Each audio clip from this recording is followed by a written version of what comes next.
hear us talking about email lists and social media and marketing funnels, and they're like, what are those? For us, we talk to clients for real. And then marketing teams also look back at salespeople and say, you guys are just myopic. You're just literally focusing on one customer experience, as we are focusing on a whole segment, demographics, price changes, geographic, and all that. But the one part you skipped out of your introduction is I found out that before you actually became a marketeer, you were working for as a business developer, business development manager for about 4 years. That's correct. And you were managing a team of 7. And this is a sales gig 101. So, in the red corner, I want you to introduce sales.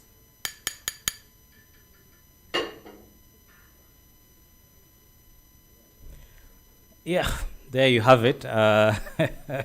I like the whole bail thing. Yes, and I think professionally they go like, and ladies and gentlemen, in the red corner, boxing from Kampala, Uganda, the sales department. Yes, you're absolutely correct. I did business development, which is a sexier name for salespeople, really. Sales management. And I had a sales force team of about 7 people. And truth be told, after a couple of years, I got to realize that, sales, we're all salesmen, all saleswomen. Either you're selling yourself to your employer, you're probably selling yourself to your spouse. These days, things can be really tight. You're probably selling yourself to the neighbors. They need to think of you in a particular way, your friends, colleagues, peers. So literally, that's one point down for sales because, all of us in one way or the other are salespeople. We are selling something about churches are selling faith. Mosques are selling, the doctrine of Islam and all that kind of. So sales is everywhere. And Faisal, you know that quote that says that, there's the oldest profession there is. Do you know what that profession is? No. Faisal, you're just being political. But so these are not my words, but they said there's that famous statement that said that prostitution is the oldest profession. And tell you what, that's a sales job, really. I'm not going to tell you what they are selling, really. That's not what we are discussing here. But the point here is that sales has been here for the longest time. And sales is always going to be around. There's always going to be people buying things, and that means effectively there's always going to be need to have people behind that process. There's always going to be somebody behind to manage that entire process. And even with the advent of technology, many people are thinking that, wow, we have a lot of technology right now. We have social media platforms. We have mobile marketing platforms. We have artificial intelligence, machine. All these sorts of things could really give you the impression that sales is, not going to be here anytime soon. But sales is actually here to stay. So the technology that we talk about simply is here to aid the process of sales and not really to replace it. And but what we must be cautious about in the sales space is that the sales process is also now changing. It's evolving. Gone are the days when salespeople would, hound customers and prospects to make a sale, call after call, visit, interrupt, ambush, name it, just in order to make that pitch. That is no longer the case. Sales today is changing. It's evolving into sales right now. The sales pitch as we know it is evolving into what we call the customer experience. It's a bit of a strange thing because back in the day, customer experience was synonymous with marketing. But now we are saying that, sales is really becoming a management of a customer experience or a prospect experience leading into the customer. And therefore, in as much as we know we are all salespeople in one way or the other, sales has been here, it's not going anywhere.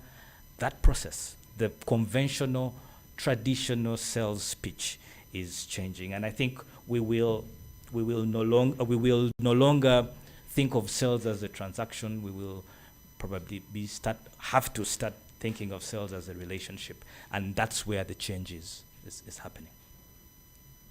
Okay, still in the red corner. In the red corner. Anyway, still in the red corner. So, while I was going about my research, I found something that says salespeople are born, they are not made. And this article was kind of trying to point out that not everyone can Think actually of be a sales as a salesperson, transaction. We because will I know some people are probably shy. have to Say start some thinking are of sales some as a are relationship, you know, that and person that's where where the leave this world, you're behind a PC, and then you're just texting people, it's Changes. a robot, it's AI. But just like how you say customer experience, Yeah. and technology goes hand in hand with humans. It Yeah. works seamless with humans. Yeah. So, is it really true that salespeople while I was, you actually cannot make a salesperson? Because marketing is something, it's a skill you develop over time. Yeah? You learn how to talk to people, you learn how to look nice, how to smell nice. Literally, think of sales. you learn how to present exactly what your client is going to fall in love with before you even talk to them. Yeah? But with sales, the people, I mean, even in our kindergarten, there are these kids who are just bright. You know, you're in kindergarten, Yeah. this kid is already selling his juice. Like, wow. You're in school. We were in, I remember we were in Chibuni. Yeah, and there's this guy, I don't know how you put about it. So this Chitel, so this guy would go, break time, buy like 20 donuts. 20, those fat donuts. Mm. Because he knows during, after prep time, people are hungry, things are closed, and there's no food. So he's actually going to do a sale. Yeah. And he didn't come from a sales background. His parents were not even salespeople. He just had that thing of, look at an opportunity, find a way of exploiting it to get money. Yeah. And someone like me, who was doing pen, physics, engineering, math, and economics, failed to actually make money the entire time I was in Chiteng. So is it actually true that salespeople are born, or it's just something like us? Yeah, I mean, good question. You've reminded me of those donuts after preps. Those things were life-giving. I tell you, I was one of those that used to buy. Yeah, we also had a guy like that. Tell you what, I mean, just like any, I think this debate has happened over and over again. You know, are salespeople innately skilled or born salespeople? Are leaders, for example, even in corporate organizations, are these leaders in politics, are they born with these innate human skill sets that, you know, get them at some kind of advantage over others? Good question. I'll tell you what, Reminded me I of think those donuts, my personal after opinion is preps. that sales, Those things and again, like I was saying, sales is changing, sales is I was evolving. one of those that used to buy. Back in the We also day, had a guy you like know, that. sales was Tell about, you what, I mean, just like any, you know, I come up, think this present debate your has product, happened, and over you and know, over try again, to you hard know, sell this are person into salespeople, buying it. innately, Sales today, skilled like or I said, is born about, salespeople, are it's an leaders, experience. for example, It's about actually even in 90% corporate of the organizations, top are these salespeople leaders in are politics, actually are they friends. born with these Now, innate human skill sets, can you be friendly? that, Because, you know, the dynamics have uh, changed. Customers kind of today advantage are over very others? knowledgeable I'll about tell you what, a lot of things. I Before think they my even personal opinion is that come sales, to you or and approach a again, like I was saying, brand, sales you know, is they've changing. probably Sales done is some evolving. level of, you know, Back research. in They the are day, knowledgeable. They you have know, checked the sales was internet. about- So I mean, just like customers are not looking for come salespeople. up, present They're your looking for product and, buddies, people who have you their know, try back, to guys hard who sell own, this and person ladies who are by out to solve Sales problems. They're not today, looking for like I said, it's salespeople. about So if you some tell me, experience, for example. It's if about you ask actually me, 10 is sales 90% really of a skill? top Yes, salespeople and no. are- So there are certain innate skills that, you know, like if you're friendly, there are people who are Because, you naturally know, the dynamics have outgoing. changed. So they will Customers today probably have a are very comparative advantage to about, other people who are a little before bit, they you know. even, But like I said, come to you or strangely, approach a everybody brand, is a salesperson in a way. done And, some you know, level just of, like research, what they are we knowledgeable, they we have try checked to the sell internet. and So teach in, customers are at, not at, you looking know, for like at salespeople. Datamine, They're we are looking trying to for empower buddies, people with people who certain, have their you know, back, guys approaches. who own And they are ladies learnable, who you are know. out For to instance, solve problems. They're not looking understanding the psychology of engagement. How do you talk to somebody? How do you win them over? Because again, now that could be a marketing stronghold, but even in sales, it's not just about hello, hi, I have this product and whatever. It's about relationship. How friendly, how likable. And then I'll tell you something very, very strange. When you are friendly and you're a salesperson, what's going to happen is that you're going to morph the sales process into an emotional realm. And for example, in one of the models that we teach at CIM called Managing Brands, we discuss how emotions supersede our rational thinking. Customers are less likely to be judgmental when you're friendly, when they like you, when you have a good attitude, even though a brand makes a mistake, even though there is a claim that there was some rat in some smoothie somewhere. But if your brand, if your people are good, if your salespeople are likable, they smile, they talk, customers and prospects are most likely going to be a little bit more kind. They are going to be a bit less sensitive. For example, in one of the models that we teach, I believe that the traits that we need to develop are likability, friendship, and guess what? Those things are not innately born with at childbirth and whatever. I think we can learn them. We can be more tolerant. We can listen more. For example, many salespeople are very good at hard selling. They want to come drop the product in your face and breathe down your head, and they're not listening. And yet you could just listen a bit more to what the person's problem is and tailor your product to their buying strategy. So that, and that doesn't need you to be born a listener. You can just listen a bit more. You can be more intentional about these things, learn them and practice them. Yeah, so we're all salespeople. 10 for the sales department and 0 for marketing this far. Well, sorry about that. If you're just joining in, this is the Marketing and Data Mind podcast. We host this every Thursday at 6 p.m. We also have a YouTube channel. Just go to YouTube, search for Marketing and Data Mind. You'll see all our previous episodes. Yeah. Now, John, that was amazing. I loved it. It actually took me back to the time I read Influence.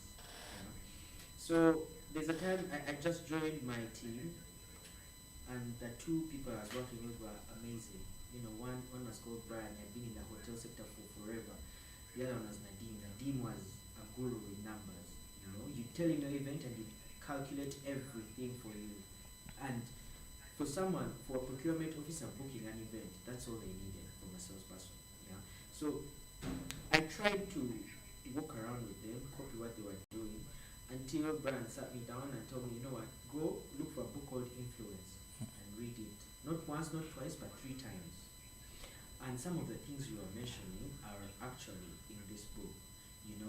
The fact that you can use emotion to sway someone. Just because, let's say you're wearing a perfume they love, a perfume their dad wears, And this also takes me back to the awards we just attended over the weekend, where Dr. Dorothy was talking about how customer experience is a lot more than just demographics. You need to know this person. Who are their parents? How old are they? Correct. Are they even sick? Are they in hospital?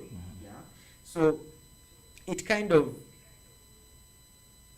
anyway, it taught me that you don't really have to be a born salesperson. You can learn these things. You can learn the reciprocity principle. Yeah. Well, I go to an office, I can pass around cookies, and then by the time I start talking, they feel like they need to repay me back, even if the cookies were for free. So guys, if you want to know in detail what Mr. John was talking about, you can first of all enroll at DataMind because he's teaching this. Secondly, you can look up a book called Influence. I think I've forgotten the author, but it's a very popular book. It's amazing when it comes to learning how to be a perfect sales stroke marketing personnel. Back to the red corner, yeah.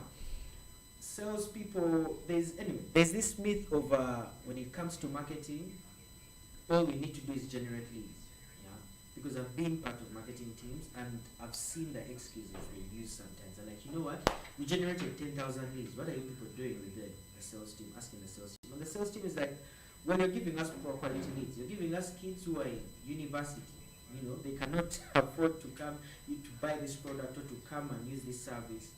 And when it comes to the sales team, they're kind of trying to make it look like all they're about is revenue. They don't. They're not about retention. They're not about customer experience. That is about. That is. They literally leave that to marketing. Yeah. So before we go to the blue corner, I want you to support your people in the red corner. Is it are they just big-headed that they are only supposed to focus on revenue, or has the game changed? Yeah, I mean we're still trouncing these marketing guys in the red corner. So yes, I'll tell you something. Sales is it's not a walk in the park. But, well, literally all professions are not. There's really none that is. Although the salespeople think that the marketing guys always just sit in their AC and chill and all that kind of stuff. So yes, and I would really want to support them in this regard, because marketing's primary function is to prime, and I'm using that word very deliberately, prime the customer. Priming the customer means that you are coming up with, you're understanding their needs first and foremost, and then you're coming up with products and services that would then offer value. So, because that's what marketing is about. You know, forget that whole definition, those academic definitions, but what marketing really does is it creates value, and some of that value is retained by the business, and that's where the profits come in.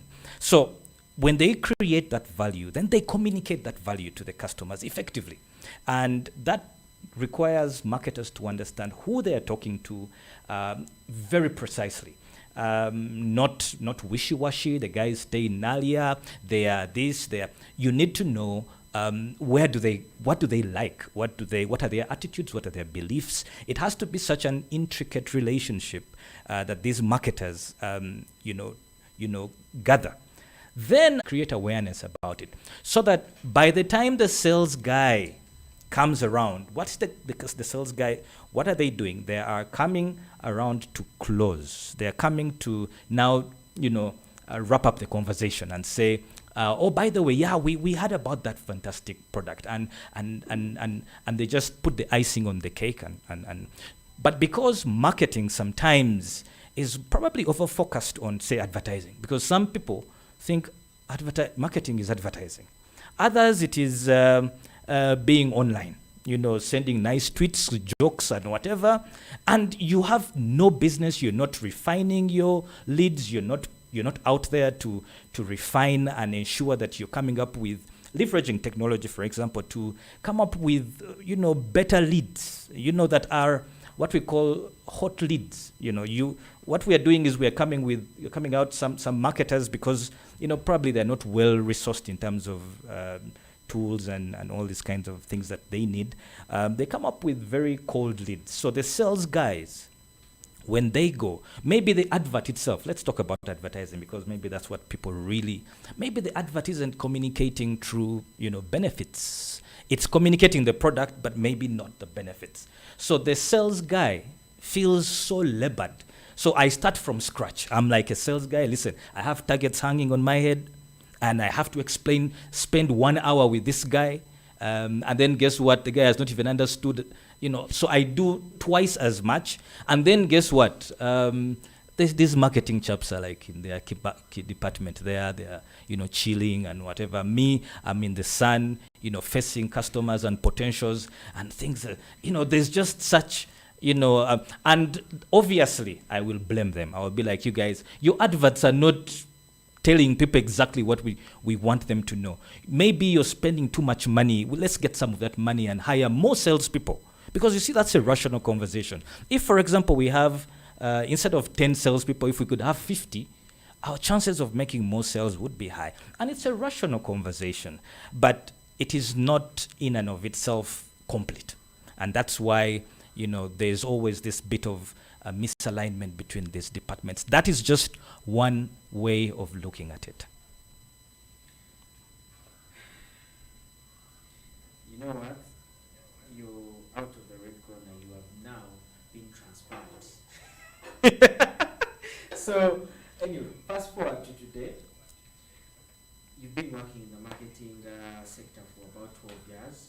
You've already talked about how you are in the part of a marketing team of a very big telecom company that I cannot mention because of something. But anyway, in the blue corner, no, introducing Mr. John Paul in the blue corner, representing marketing. Please.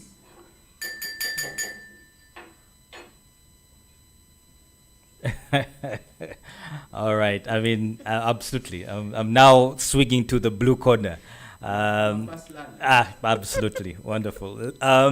So marketing, what's the case for marketing? And for so many businesses, this has been a challenge. Many businesses perceive it as a cost center till today because many marketers are not very apt to demonstrating, where they are really, investing these resources, and yet, they really are. But from an oversight perspective, from a top line, marketers are your customer champions. They represent their customer ambassadors. Marketers are out there to understand and pinpoint customers that would and share value with them. Marketers' focus really is around identifying which market to focus on or to segment the market.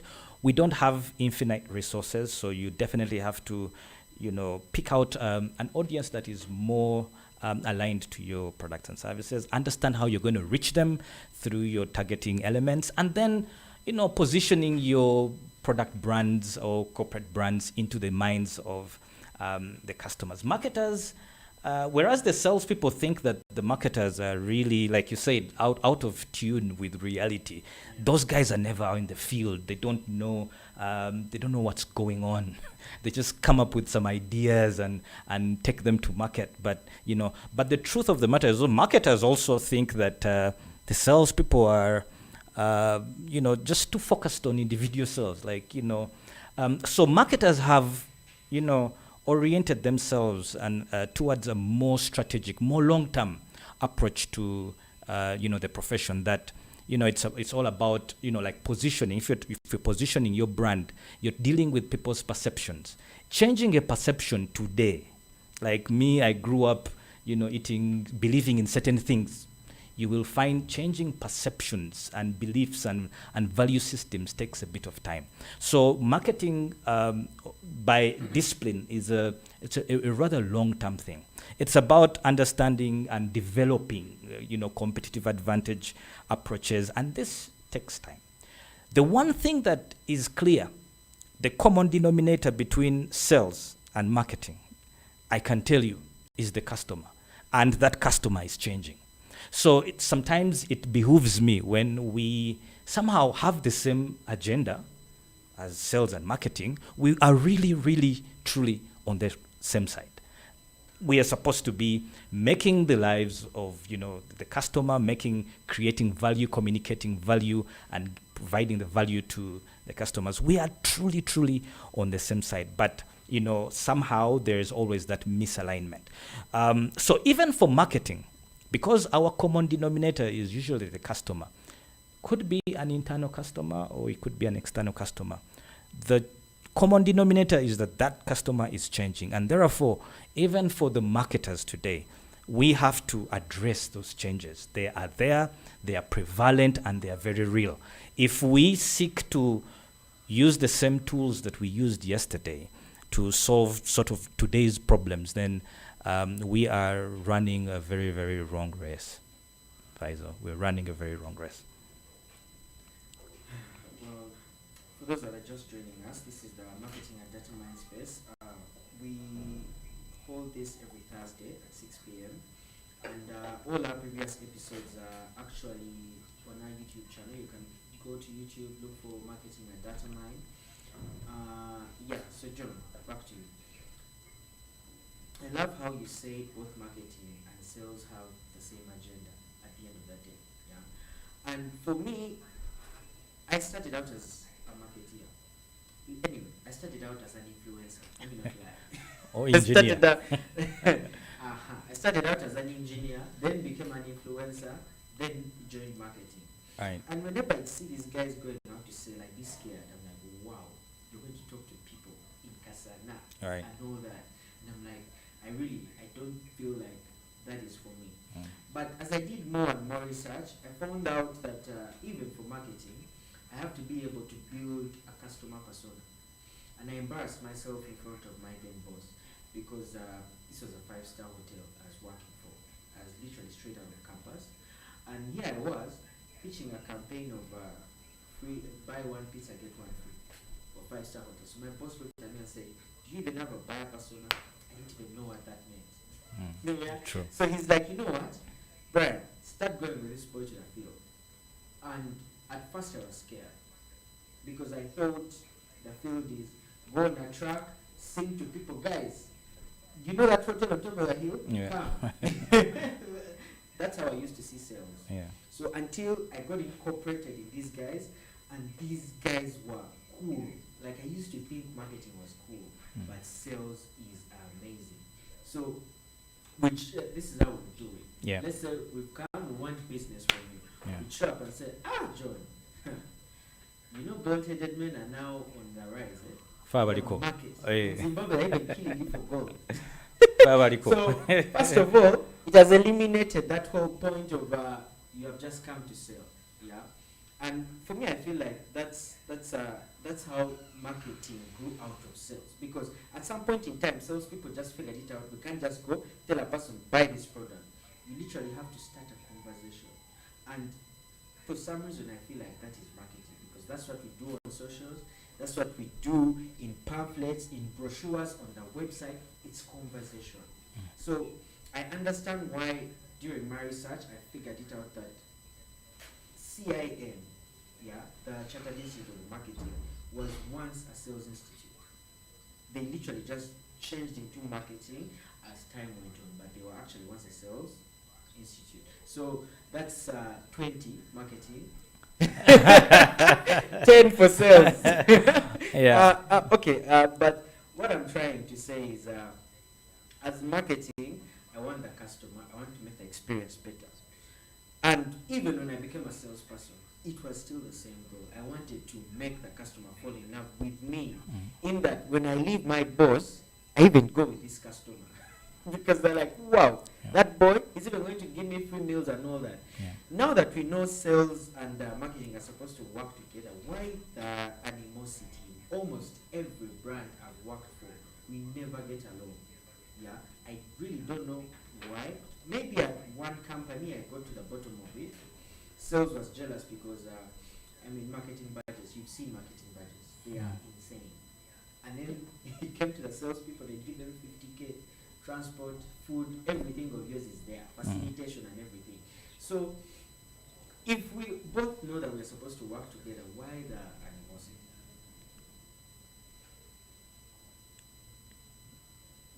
Okay. There's a good story there. That's a tough one.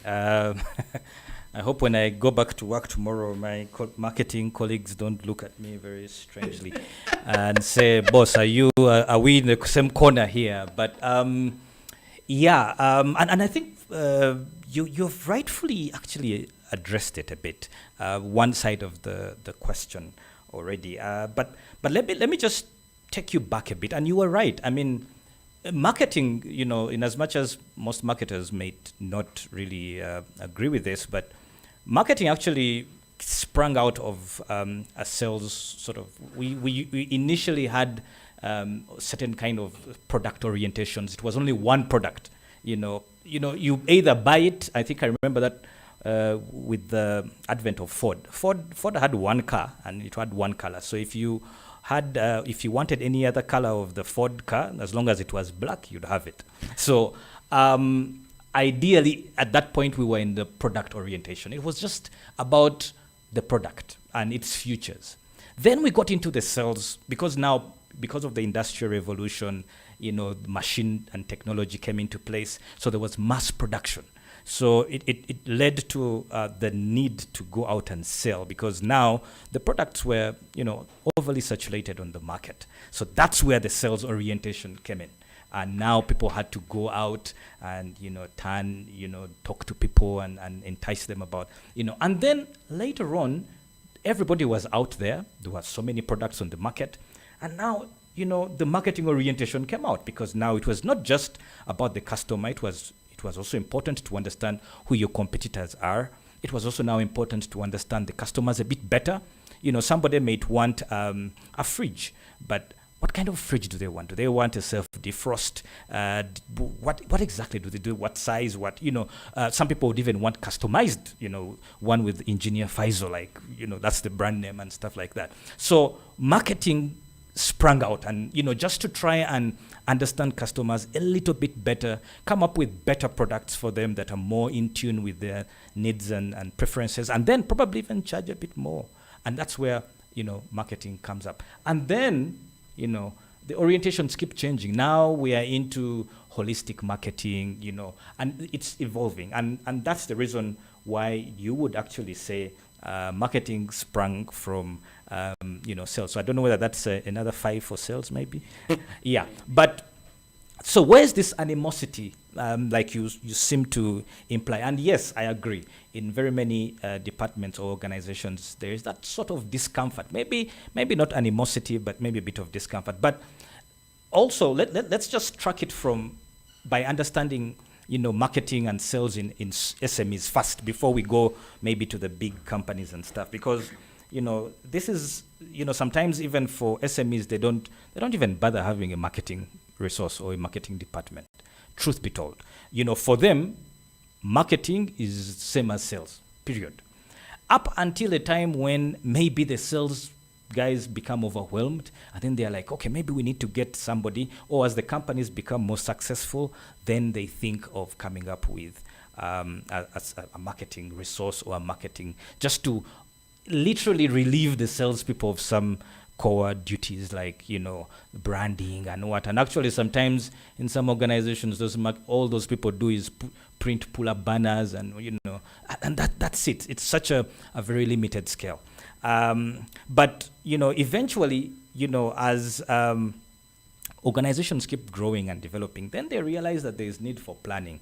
It's not just about sales of the day. It's about, you have to product develop. You need to work together with other departments. And I think that is really the acid test. A truly mature organization has, marketing and sales working together, and not just those departments, but also the other departments like, finance and etc. There's also another battle. Maybe it should be for next time. Marketing and finance. You notice, I'll tell you what. And the marketers are going to really crucify me on this one. But look around this market. How many CEOs have become, or individuals have become CEOs when they have a marketing background? More often than not, you're going to find people in finance, accounting, and all the other disciplines, getting to the senior, CEO level. Why? What is it about marketing? And I'll tell you, and I think that's what you're really asking. So this whole question, it's because sales are seen to be more tangible. Sales are easily seen. And maybe the marketing people are not doing a very good job at demonstrating the value that they are bringing to the table. And that is informed by 2 predominant issues. One was the economic question that you mentioned. Sometimes, the budgets differ. Marketing, they're going to ask for X amount of money, usually very obscene amounts sometimes, to go and do some campaign to increase awareness and what, sometimes very generic, objectives. We're not very clear. Whereas the sales guy is going to say, look here, give me a commission of this, give me, allow for these discounts, give me 20 extra people, and we are going to guarantee you these, So the conversation is budget at one point. Guys, we are not seeing, you're not demonstrating the value of the budgets you're being given. Whereas these salespeople are, and that's why, Faisal, you realize that in many large organizations, sometimes when there's a downscaling or or downsizing or whatever, salespeople usually are the last really to get that. Most of the guys they are going to first attack is the first budget is marketing, So it's a budget allocation issue. And we really need to address these issues. But I guess we will discuss that. But also, there is also a cultural sort of conflict between, the type of people that are employed by these disciplines. How do they spend their time? Marketers tend to be more analytical. Marketers are data-oriented. Marketers, plan campaigns. These are long-term. They are really focused on competitive and building competitive advantage for the future. A sales guy, you don't have time to be thinking about, you have a pipeline you have to deliver. Your boss is looking down onto you. Some people don't even, go to office these days. They don't want, sometimes when they see you in office, your boss is like, oh, but what's going on? Like, what are you doing here? Literally. So, that's, you're under, that kind of pressure to deliver now, So, and even the tracking of performance is based on probably end month, sometimes even end week. Where are we? How many leads? How many have you closed? How many? So, it's a culture. The sales-oriented culture is different from a marketing-oriented. So, when you are a marketer and you want to benchmark, and let me tell you something, the sales guys have a lot of information. They are first-hand. They are on ground. But they will, to get them and be like, guys, let's sit here in this boardroom and we share experience. They guys will be like, guys, what are you talking about? I don't have time for that. I have to close this sale. I have to close the other, etc., etc. So it's also a cultural conflict. And, it's imperative that the businesses deliberately and intentionally try to salvage these gaps. Because I'm telling you, if these gaps are not addressed, we are going to tear each other. And guess who the common denominator is going to suffer? And that is the customer. So for instance, we are talking about the sales pitch being delivered through a customer experience, and that, it is now no longer, I'm not a sales representative. These guys are looking for friends. They are looking for processes and structures that help them to meet their needs. So if you do not collaborate, sales loses, marketing loses, the company loses, the customer loses. So ultimately, I think what we need to be doing right now is having a conversation around how these two, is it even possible that these two departments can meet eye to eye and work together cross-functionally and have that kind of integration? Or should we just, it's already broken, let's try to fix it, and if we fail, we just carry along? Yeah. That was really very detailed. For those that are just joining in, this is the Marketing and Data Mind space. We do this every Thursday at 6 p.m. You can check out our previous episodes on our YouTube page. That's Marketing and Data Mind. So I love how you came in with that. And yeah, I'm actually not even going to ask why the two teams should work together, because you've literally dived into that. You've delved into that. And I'll give my other people out there an example. There's a company I was working for one time, and sales and marketing were even in different blocks. Like, we don't know the salespeople, they don't know us. Yeah. But one time someone comes and they're like, hey, we need brochures. Bring brochures. I'm like, okay, fine, let me bring brochures. I bring brochures, I give them to these people. I did not know that they were going to Google. This is where they're going to market that product. Right. We printed the brochures in Uganda. Because the template we had was for Kampala, was for the Absolutely. central region. Absolutely. So these guys go all the way to Gulu Absolutely. with brochures in a language these people do not even understand. 100%. What happened? We both got Fireworks. we literally, personally, I got fired. Fireworks. Because that boss will see and say, but I fired that, but I got fired. Yeah. And well, as much as I might say it wasn't my fault, I really failed to communicate with my sales team. Yeah. The second example is this sales team comes and they're like, you know what, we're going to Acacia Mall. We're going to sell this product around Acacia Mall. And this was a very cheap product. Mm. Like, people go to Acacia because they want, they want to experience some bit of luxury. Mhm. These guys are talking about going to sell a very cheap product, and they're like, you know what, as marketing, we need a billboard just there next to City Oil. And at that point in time, it did not make sense to us. It did not make, I had been fired before, I wasn't about to do the same mistake. Yeah. So I tell these guys, you know what, let me get a billboard in Chiseka. Let's take this product to Chiseka. I put up the billboard a week before you guys even go. So that by the time you guys go, people have been looking at that billboard, they know the product. I've also targeted my Facebook ads towards that area. 100%. You've geofenced. Yeah. So at the end, when they were getting their commissions, when the sales guys were getting their commissions, guess what? They didn't give me any. They didn't even share. Budget. They didn't even share. They said, Yeah. well, put it down. Thank you. Thank you. Yeah. So I have a speaker. I wanted to go into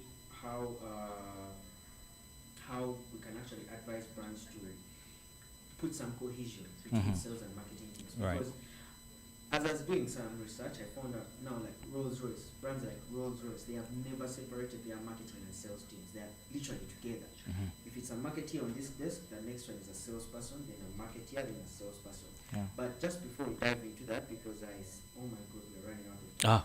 Ah. Joanne, please, if you have a question or if you have a comment with regards to what we already talked about, please unmute and share what you have to share.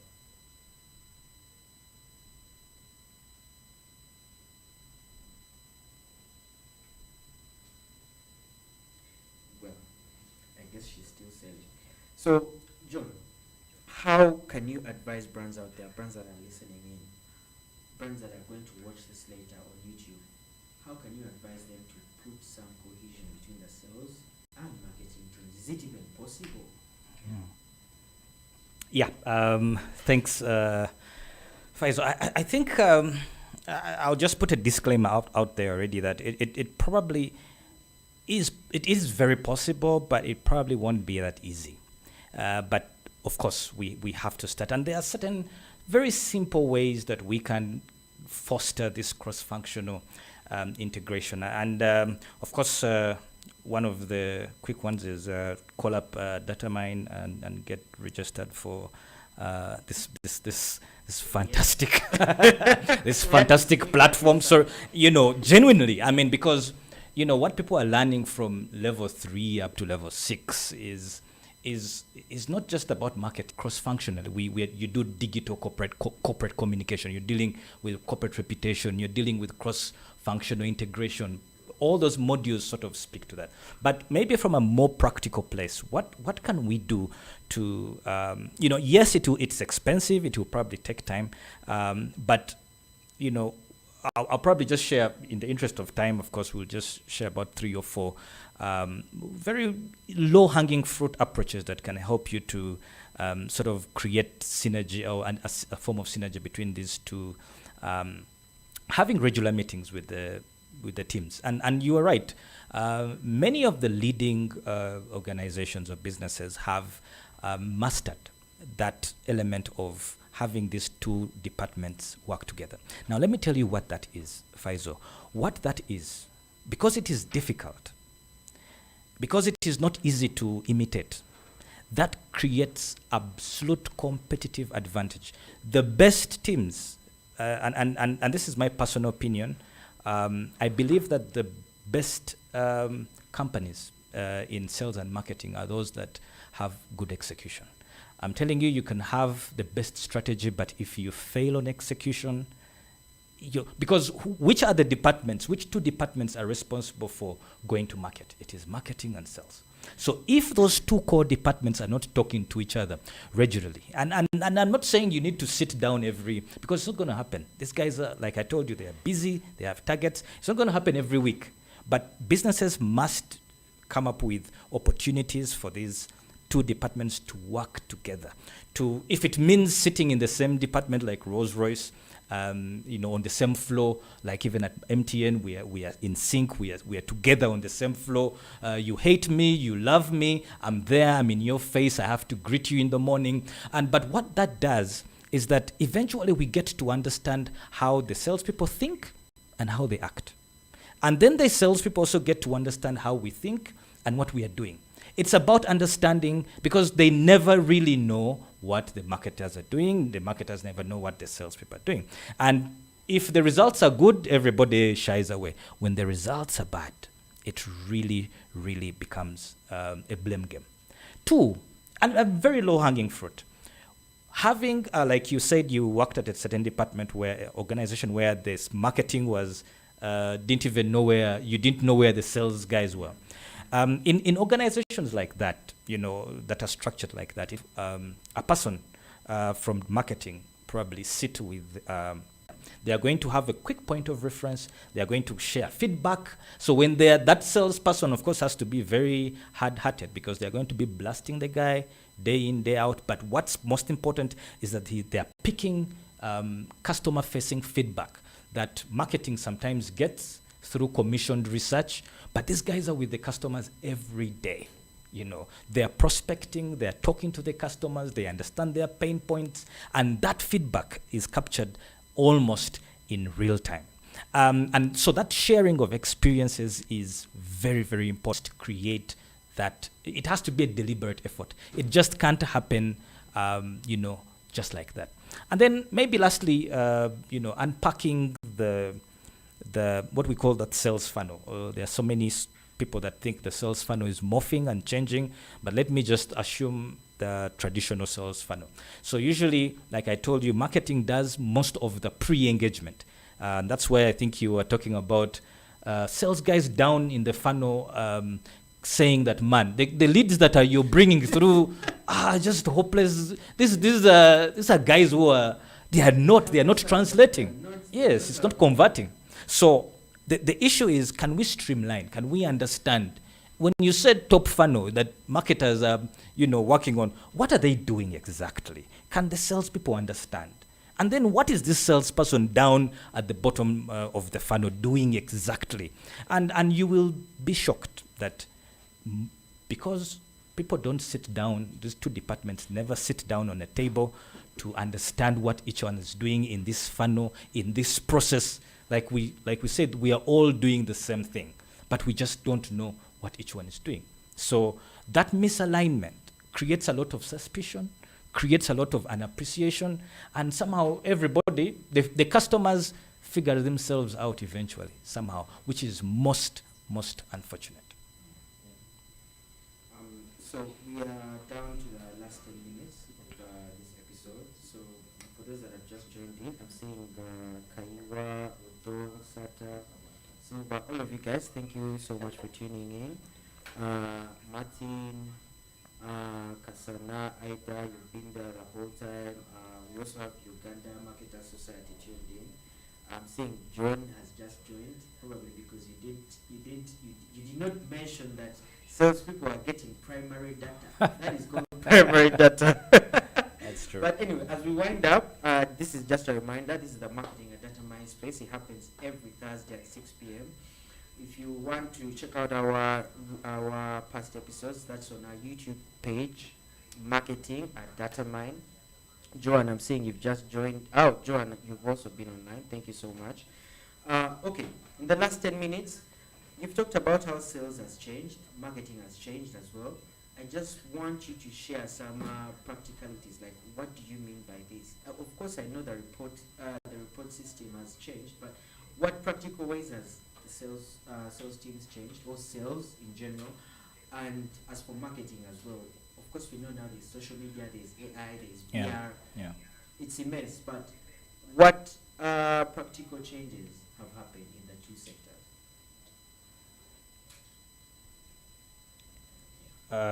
Okay, thanks, Faisal. So very, very quickly, like I said, for sales, the customer is changing. We need to, people are avoiding sales representatives. They are looking for friends who can, solve people's problems. So what salespeople should be selling more are benefits than than products. Two, we talked about persona. I like that you talked about your sales persona.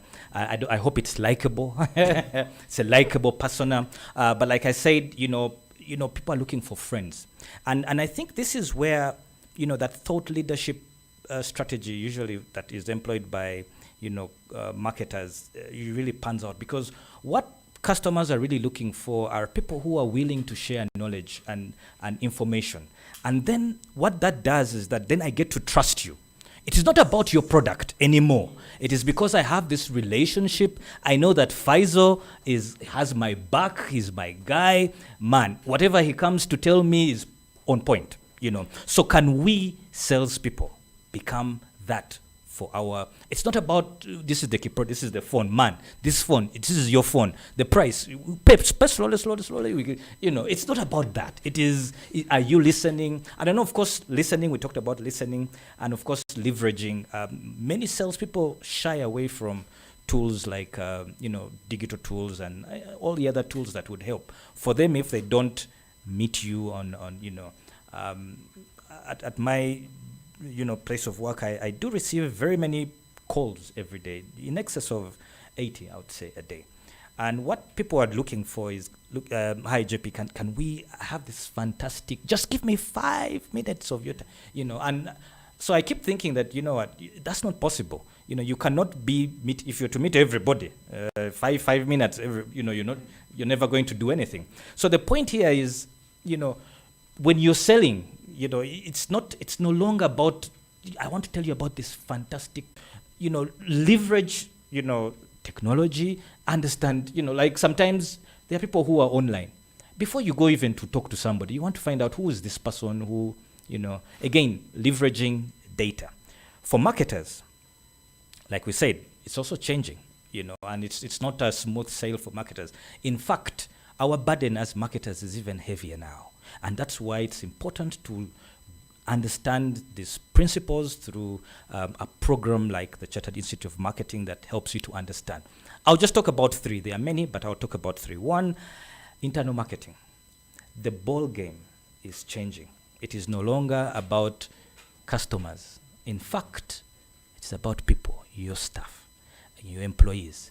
And for marketers, it means that we have to market to our people a lot more and build cultures.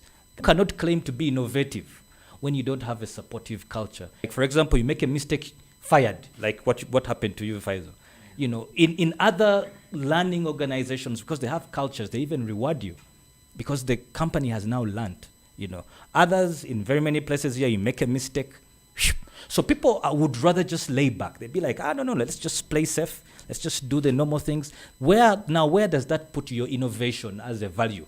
Most people most companies have values. They hang at the reception, innovation, what. But the culture, not there. Yeah. Understanding customers for marketers has become key.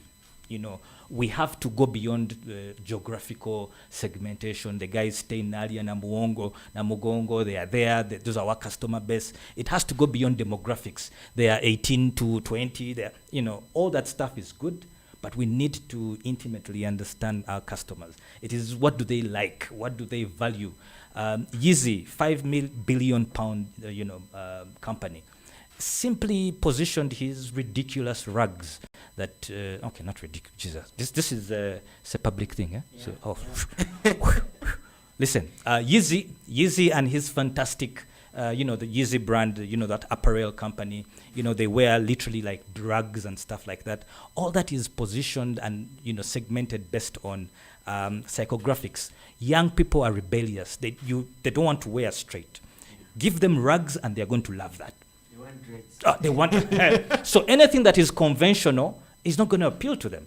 So they understood the sentiment and leveraged that. Then lastly, and I promise this is the last, ROI, marketers. The reason why we are not really appealing to not just the sales guys, but probably even to the finance guys, is because we are very shy to talk about talk the language of business, which is really finances, which is measurement, which is new numbers. We are still celebrating 10K parties. There are some brands that throw my parties. Back in the day before COVID, I'm yet to see one We have reached 10K followers. Pate, you know, is it about 10K followers? Is it about engagement? How are they constructively being engaged? What is the real conversation around digital ROI? You know, you could be an influencer. I know, Faisal, you're probably one of the best. And you know that sometimes it's not just about numbers. It is how well are you engaging your base? How well are you getting them to have conversations around your product, about the services that you're influencing? And that conversation, unfortunately, we are very, very shy to have. Yeah. I'll take that as your parting shot, but it was really amazing. I love the fact that we are on the same page. So marketing still wins. So, guys, thank you so much for tuning in. I'm seeing Peter, I'm seeing Murunji, Collins, Mubiru. Guys, this space happens every Thursday at 6 p.m. But just in case you want to watch all the other episodes you've missed in the past, you can go to our YouTube page. And that's Marketing and Data Mind. About a couple of videos there. They will help you in your marketing short sales journey. I'm not going to say much because I'm seeing John wants to say something. Oh, yes, one more. But it's 7 p.m. and I don't want to keep people here. This has been amazing. For those who are tuned in late, I'll be uploading this episode by Monday. It will be up on our YouTube channel. And if you just want the short 2-minute clips, those will be on our Twitter page. Just follow our page and keep up to date. My name is Faisal Piper, and this is the Datamind Marketing space. Thanks to Datamind. Datamind is an accredited CIM study center. So if you feel like you want to take your marketing career to the next level, until next Thursday.